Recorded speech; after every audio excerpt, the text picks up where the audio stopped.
আল্লাহ পাক আজকে আপনাকে হয়তো 1 কোটি টাকা দিয়েছেন, কালকে আল্লাহ না করুক 1000 টাকার জন্য মানুষের কাছে হাত পাততে বাধ্য করতে পারেন আল্লাহ পাক। এমনও কিন্তু দিন আসতে পারে, দিন সবার সবসময় সমান থাকে না। আজকে আপনার কাছে 1 কোটি টাকা আছে, কিছু মনে হচ্ছে না। কালকে কে জানে, আল্লাহ না করুক যে 1000 টাকা কারো কাছে চাইতে হচ্ছে, 1000 টাকার জন্য ঠকে গেছেন, হতে পারে না? তো রিজিককে মানুষ তাজিম না করলে রিজিক দূরে চলে যায়। দুটো বিষয় খেয়াল রাখবেন, দুটো বিষয়। এক হচ্ছে মাঝে মাঝে মনের মধ্যে কিছু আমল করার ইচ্ছা আসে না? মনে হলো যে আচ্ছা একটু 10টা আয়াত পড়ি, মনে আসে না? মাঝে মাঝে এমন মনে হয় না? ওই সময় এই যে মনের মধ্যে যে এই ইরাদাটা জাগ্রত হওয়া, এটাকে আমরা বলি ওয়ারিদ। অন্য ভাষায় আপনি বলতে পারেন মেহমান। কি বলতে পারেন? এটা আল্লাহর পক্ষ থেকে আপনার কলবের মধ্যে মেহমান হিসেবে এসেছে। এখন আপনি যদি আমলটা করেন, সেই মেহমান বারবার আপনার কলবে আসবে। যদি আপনি ওই সময় আমলটা না করেন, মেহমান চলে যাবে। মেহমান অসম্মানিত হলে পরে আর আসবে না।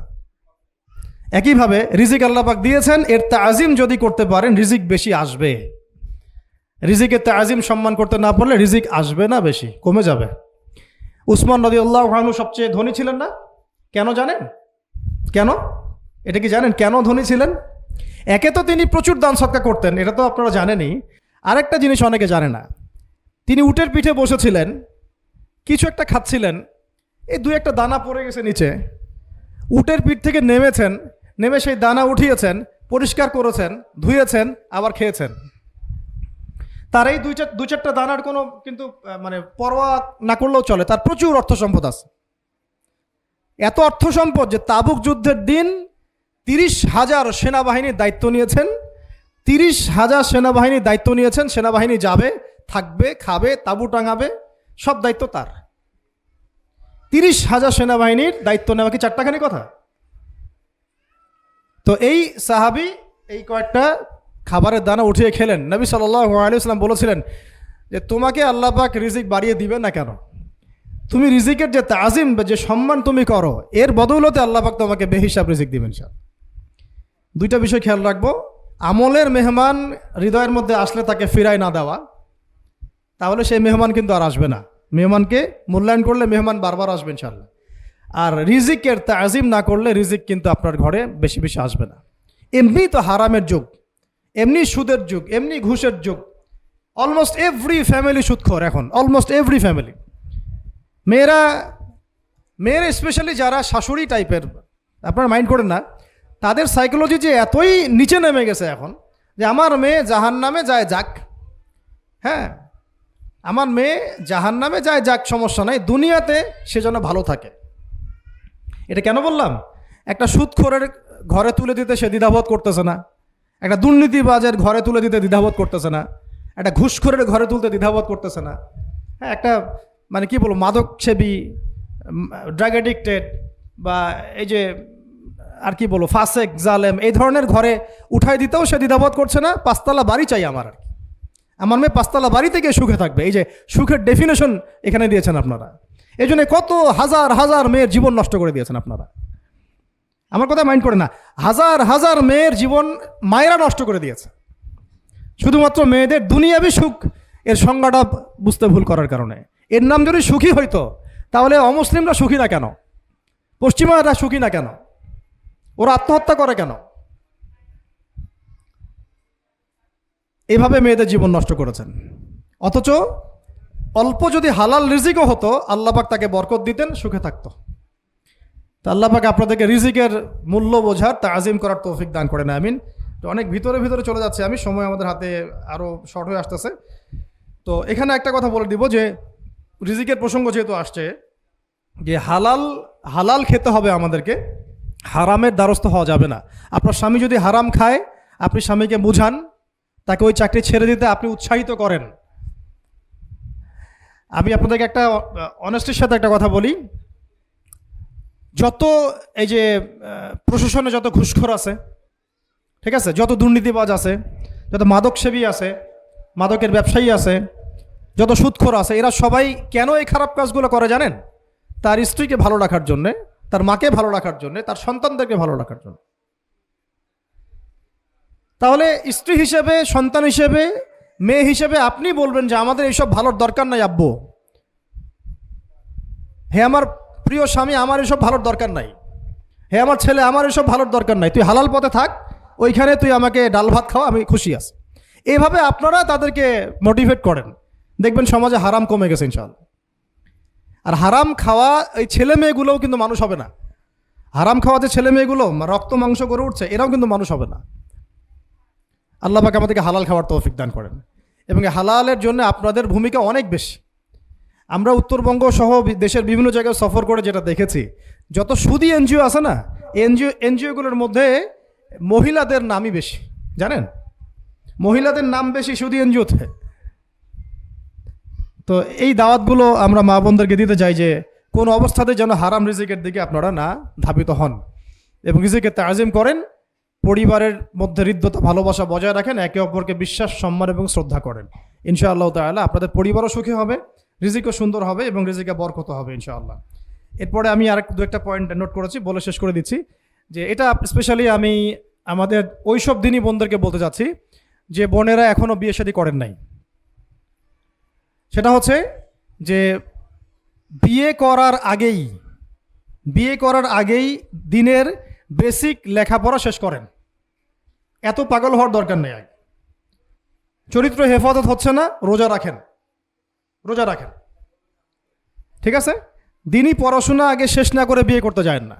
বহু আলেমা যারা মাদ্রাসা লাইনের ছাত্রী ছিল, দিনই পড়াশোনা শেষ না করে বিয়ে পিড়িতে বসার কারণে কেরিয়ার ধ্বংস হয়ে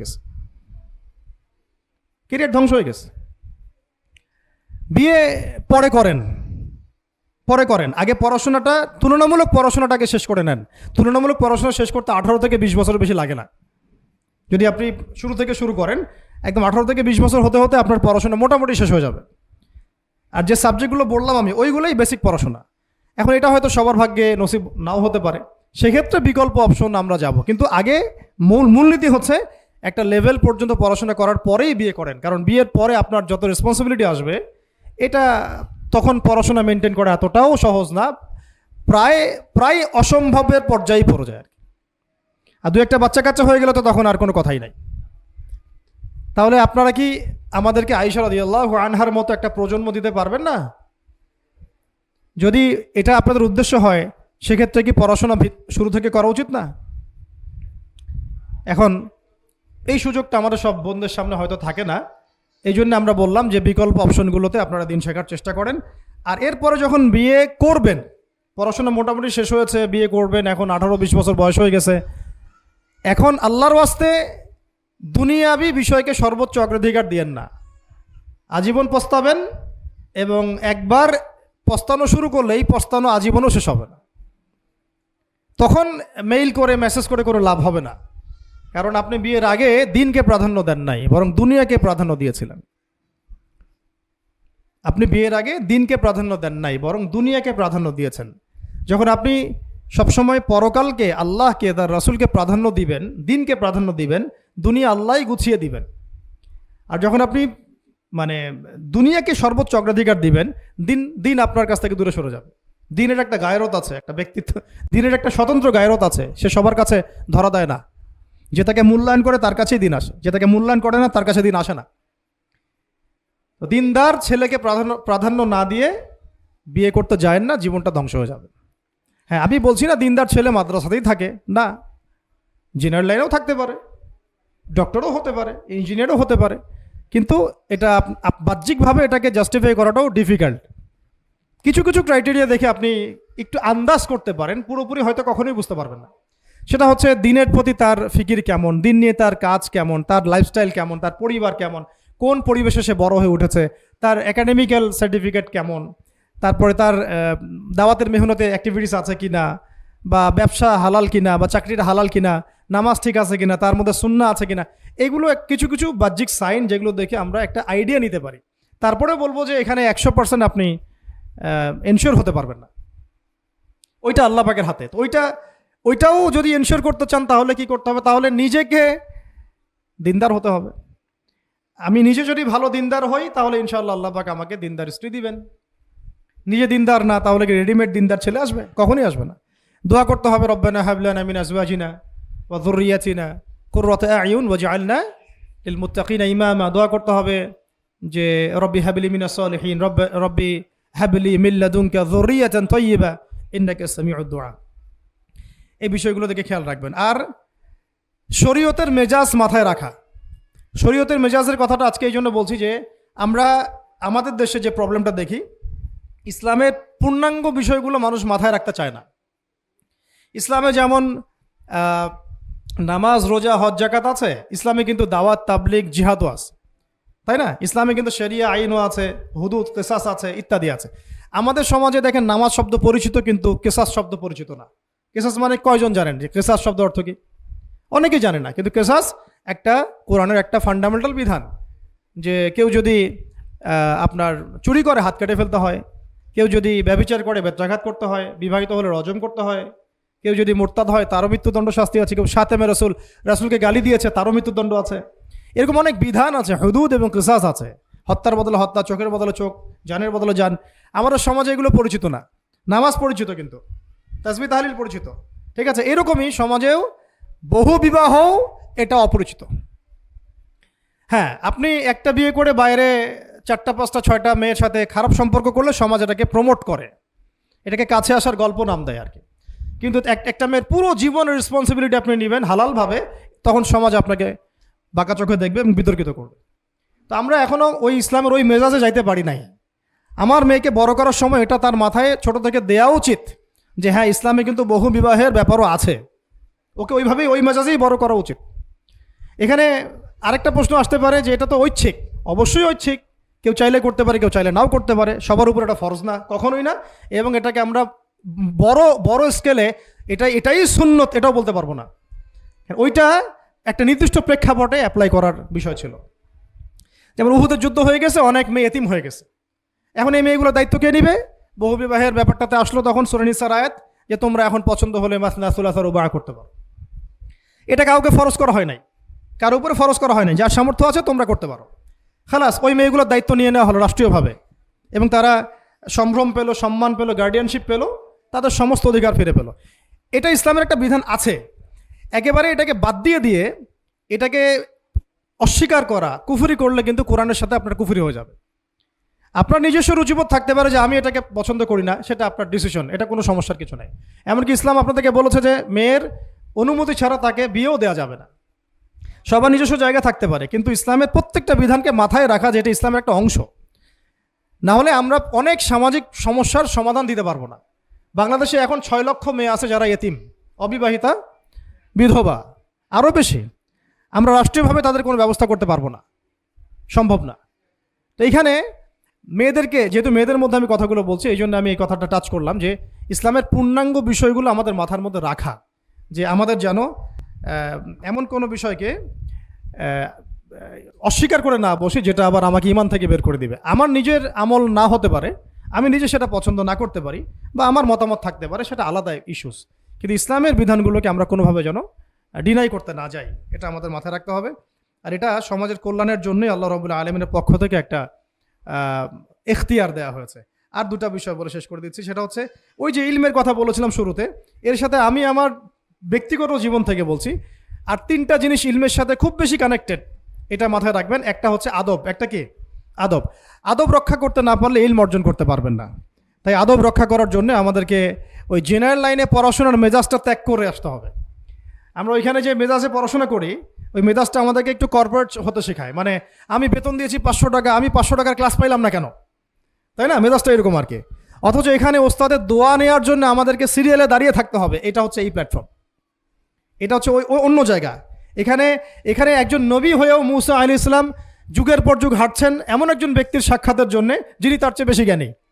তার নাম খিদর আলাইহিস সালাম, যিনি তাকে সাথে নিতে চাচ্ছেন না। তিনি বলছেন যে ইন্নাকা লান তাস্তাতিআ মাইয়া সাবরা, তুমি তো আমার সাথে ধৈর্য ধরতে পারবে না। কিন্তু মুসা আলাইহিস সালাম তারপরও চললেন, বারবার প্রশ্ন করলেন, কিন্তু শেষ পর্যন্ত সম্পর্ক কিন্তু নচ্ছেদ হয়ে গেল। মনে আছে কি? হাদিস সূরা কাহফের কথা বলছে। তো এটা হচ্ছে এই ইলমের জায়গাটা এমন একটা ইলমের জায়গা যেখানে আদব রক্ষা না করলে ইলম পাওয়া যাবে না। আরেকটা বিষয় হচ্ছে তাসকিয়া, ইলম অর্জন করে ওস্তাদের কাছ থেকে দোয়া নেওয়া এবং আত্মশুদ্ধি অর্জন করা। মনের মধ্যে কোনো হিংসা না রাখা। আমাদের সবার এখন মনের মধ্যে যে হিংসা দিয়ে ভর্তি, হিংসাগুলোকে ছেড়ে দেন, মন বড় করে ফেলেন, আল্লাহর জন্য ছেড়ে দেন, হিংসা ত্যাগ করেন, গীবত করা বন্ধ করে দেন, অপবাদ দেয়া তো একেবারেই নিষেধ। পরশ্রী কাতরতা ছেড়ে দেন, মনটাকে একদম খালেস করে রাখেন। একদম সাহাবী সম্পর্কে নবীজি বলছেন, এই যে এখন যে সাহাবী ঢুকবে মসজিদে ও জান্নাতি, সবাই আগ্রহ নিয়ে বসে আছে, কে এসে ঢুকলেন জান্নাতি। পরের দিনও সেম কথা, এখন যে ঢুকবে সে জান্নাতি। সেম সাহাবী ঢুকলেন, পরের দিনও সেম কথা, এখন যে ঢুকবে সে জান্নাতি। সেম সাহাবী ঢুকলেন। এবার একজন সাহাবী কৌশল করে তার বাসায় গেলেন, দেখি তো কি আমল করে সে। তো দেখলেন তো রাত্রেবেলা তাহাজ্জুদে উঠতেছে না, এশার নামাজ পড়ে ঘুমায় গেছে, ফজরের নামাজে উঠলো। 3 দিন থাকলেন, 3 দিন সেম সেম। তখন তিনি বললেন, আচ্ছা ভাই, তোমার ব্যাপারে নবীজি এরকম মন্তব্য করেছেন, তোমাকে তো এমন কোনো খাস আমল করতে দেখলাম না। তো তিনি বলছেন, আচ্ছা একটা বিষয় হতে পারে, আমি অত বেশি আমল হয়তো করি না, কিন্তু আমি যখন ঘুমাতে যাই আমি সবাইকে মাফ করে দিয়ে ঘুমাই। মন ফ্রেশ, মনটা থেকে সব বের করে দেওয়া, এটা তাসকিয়া, এটা ইলমের সাথে সম্পৃক্ত। আল্লাহ পাক আমরা সবাইকে এই বিষয়গুলো বোঝার তৌফিক দান করেন, আমিন। আর এরপরে আমি বলবো যে সন্তান প্রতিপালনে যত্নশীল হন, কারণ এরপরে তো আমাদের অ্যাসেট তারাই। এবং মেয়েদেরকে আমি বলবো যে আপনারা বেশি বেশি সন্তান নেবেন। কে শিখাইছে একটা বাচ্চা নিতে হবে, 2টা বাচ্চা নিতে হবে? এগুলো বোগাস কথাবার্তা পশ্চিমারা শিখাইছে। আর নবী সাল্লাল্লাহু আলাইহি ওয়াসাল্লাম কি বলেছেন? আমি সেই নারীদেরকে নিয়ে গর্ব করব যেই নারীরা বেশি বেশি সন্তান জন্ম দিতে পারে। আমি আমার উম্মতের সংখ্যা নিয়ে গর্ব করব। হ্যাঁ, সবার ফিজিক্যাল কন্ডিশন এক না হতে পারে, কিন্তু এই মানসিকতাটা ত্যাগ করতে হবে যে আমার একটাই, 2টি সন্তানের বেশি নয়, একটি হলে আরও ভালো হয়। এইসব পশ্চিমা তন্ত্রমন্ত্র বন্ধ করতে হবে, ঠিক আছে? এরপরে বলবো যে মিডিয়া দিয়ে, আচ্ছা, এই সন্তান প্রতিপালনের ক্ষেত্রে একটা কথা বলে দেই যে প্যারেন্টিংয়ের অনেক বই বাজারে বের হয়েছে, প্যারেন্টিং টিপস আছে। এই প্যারেন্টিংটা নিয়ে আলাদা ইনশাল্লাহ একদিন সেশন করবো, এখানে অনেক কথা বলার আছে।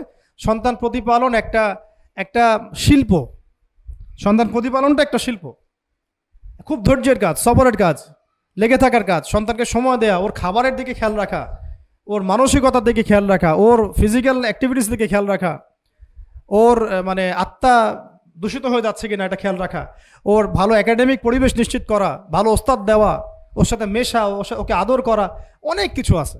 এটা নিয়ে ইনশাল্লাহ আমরা একদিন আরেকটা সেশন করবো ইনশাল্লাহ। তো সন্তান প্রতিপালনের সাথে আমি বলবো যে প্রচলিত যে মিডিয়াগুলো, এই জি বাংলা, স্টার জলসা, এই যে পিছনে লেখা আছে যে অপসংস্কৃতি, এক কথায় বিজাতীয় অপসংস্কৃতি, এই মিডিয়াগুলো বাসা থেকে বন্ধ করে দেন বা একেবারে টেলিভিশনের দরকার নেই বাসায়। অনলাইনে আমরাও কিছু কিছু ক্ষেত্রে আসলে আমরাও অনলাইনের মধ্যে ডুবে গেছি। আমি নিজেও ফিকির করছি, চেষ্টা করছি এখান থেকে বের হওয়ার জন্য। আপনারাও বের হন, মানে প্র্যাকটিক্যাল জীবনে আসেন। এটা একটা ভার্চুয়াল জগৎ, এখান থেকে আমরা যা দেখি এটা আমাদের মাথার মধ্যে প্রভাব বিস্তার করে। বহু সামাজিক ঘটনা এবং পারিবারিক অঘটন এই ফেসবুক, ইউটিউব থেকে হচ্ছে। এই কন্টেন্টগুলো দেখা আমাদেরকে বন্ধ করতে, বাস্তবতার সাথে এগুলো কোনো সম্পর্ক নাই। আমাদের কিতাব পড়ার অভ্যাস বেশি করে বাড়াতে হবে, ওস্তাদদের সহবতে যাওয়া, আমল করা, কান্নাকাটি করা, দোয়া করা, ইস্তেগফার করা, আল্লাহর সাথে কানেকশন। আল্লাহ পাক আমাদেরকে মিডিয়ার এই রং ঢং বলি আমি, মিডিয়ার এই রং ঢংগুলো ত্যাগ করতে হবে। মিডিয়া একটা কিছু দেখলে আমাকে কেন কিনতে হবে? কেন আমি একটা মিডিয়াতে দেখলাম যে এরকম একটা নতুন অর্নামেন্টস আসছে, আমাকেই কেন কিনতে হবে?